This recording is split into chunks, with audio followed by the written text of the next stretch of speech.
Leçon du mercredi, la défense par le libre arbitre. C'est intéressant l'argument de la leçon d'aujourd'hui concernant une réponse possible à l'existence du mal. C'est la défense par le libre arbitre. Donc je lis un petit peu la leçon qui dit ceci. C'est l'idée que le mal est la conséquence d'un mauvais usage du libre arbitre des créatures de Dieu. Ce n'est donc pas Dieu qui est à blâmer pour le mal, car le mal est la conséquence de notre mauvais usage d'un libre arbitre que Dieu nous a donné pour des bonnes raisons. Quelles sont les bonnes raisons que Dieu a pu mettre en place pour que nous subissions aujourd'hui le mal à cause de nous-mêmes, entre guillemets, puisque nous avons utilisé le libre arbitre à mauvais escient et automatiquement le péché a contaminé la terre. La propre leçon va dire en bas, sans le libre arbitre, nous ne serions pas humains. Nous serions davantage comme des machines ou des robots sans cervelle. C'est ça qui se passe dans Genèse 2, 26, 2, 16 et 17. Le Seigneur Dieu donne cet ordre à l'homme. Tu peux manger le fruit de tous les arbres du jardin, mais tu ne dois pas manger les fruits de l'arbre qui fait connaître ce qui est bien ou mal. Ou, oui, le jour où tu en mangeras, tu mourras, c'est sûr. C'est un peu obscur la pièce où je suis. J'ai de la peine à lire les petites lignes.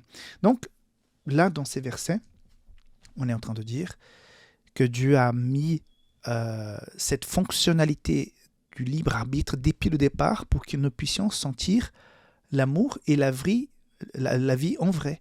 C'est-à-dire que si nous étions empêchés d'être infidèles à Dieu, nous ne serions pas libres comme nous sommes aujourd'hui.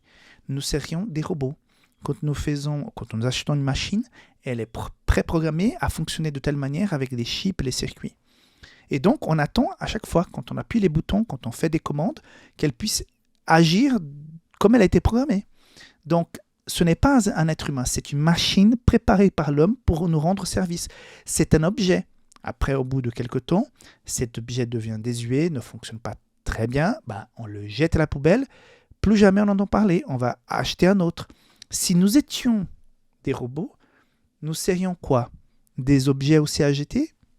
Puisque nous n'aurions pas de conscience, en fait, on serait robotiquement en train de faire confiance à Dieu.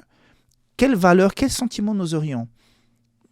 Je ne sais pas, mais nous ne serions pas aujourd'hui avec cette possibilité de comprendre l'amour de Dieu, de voir son sacrifice, de se dire, voilà en qui je crois. Il n'y aurait pas, je pense que nous passerons l'éternité à étudier le sacrifice et l'amour de Dieu, donc nous n'aurions ce sens d'adoration, de valeur de la vie, de l'existence pour l'éternité, si nous n'avions pas connu cette liberté de choisir. Cette liberté qui était même appliquée dans le ciel. C'est pour ça que le péché ne commence pas sur la terre, il commence chez le cœur de Lucifer. Donc, si nous sommes là aujourd'hui, c'est quelque part, et je rejoins ce que dit l'auteur, c'est à cause du libre arbitre. Mais heureusement qu'il est là, parce qu'autrement, nous serions donc des robots. Voilà. La